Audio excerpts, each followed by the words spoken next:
How to trade on Exness. Hi guys, welcome back.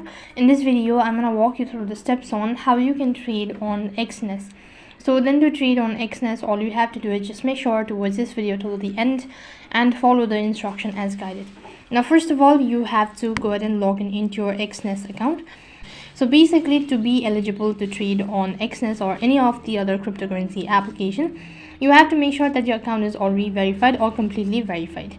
Now then, to begin with the trading process, tap on the trade icon located right at the bottom. Now from here, you need to go ahead and select the cryptocurrency that you wish to go with.